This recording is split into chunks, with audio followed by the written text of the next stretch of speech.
आदाब, हेलो, नमस्ते, सत श्री अकाल, जय हिंद।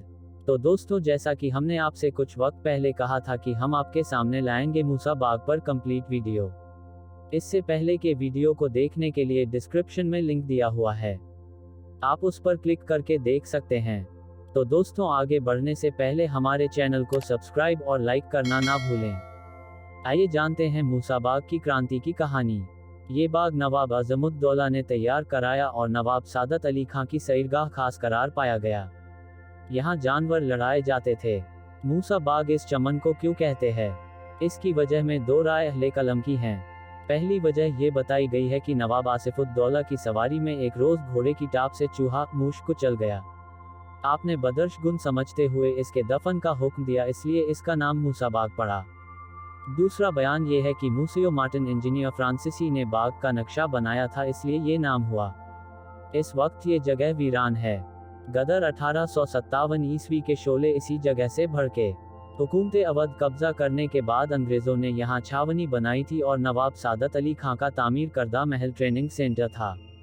7 मई को अंग्रेजों के यात्री उड़ान समूह ने हिंदुस्तानी सिपाहियों को बताया कि अब उनको चर्बीले कारतूस के इस्तेमाल का तरीका सिखाया जाएगा। लेकिन कारतूस में सुअर और गाय की चर्बी से सिपाहियों ने कारतूस लेने से इनकार कर दिया। अंग्रेज अफसरान फौज के नज़दीक ये इनकार गदर के समानार्थी था। फिर उन्होंने मामले को दूसरे दिन पर टाल दिया और हिंदुस्तानी अफसरों को हुक्म दिया कि 24 घंटे के अंदर सिपाहियों को चर्बीले कारतूसों के इस्तेमाल पर आमादा करें। लेकिन सिपाहियों में जो गमो गुस्से की लहर फैल चुकी थी, वो हिंदुस्तानी अफसरों की खुशामद से नहीं रोकी जा सकती थी। दूसरे दिन जब सिपाही परेड पर दोबारा जमा हुए तो फिर सिपाहियों ने कारतूस को छूने से इनकार कर दिया। जब सिपाहियों को कतार तोड़कर पाक में जाने का हुक्म हुआ तो सिपाहियों ने इस हुक्म के मानने से भी इनकार कर दिया और परेड ग्राउंड 3 टुकड़ियों में होकर अगले दिन के बारे में मशवरा करने लगे।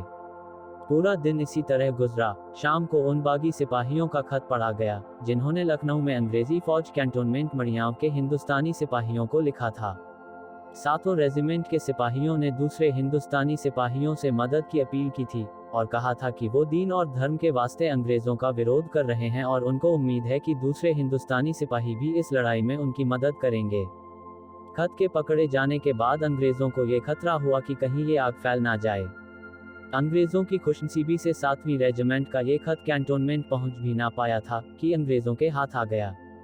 अंग्रेज अफसरान के commander chief commissioner Henry Lawrence को जब इस घटना के बारे में मालूम हुआ तो वो फौरन अंग्रेजी तोपखाने को लेकर मूसा बाग की तरफ रवाना हुआ।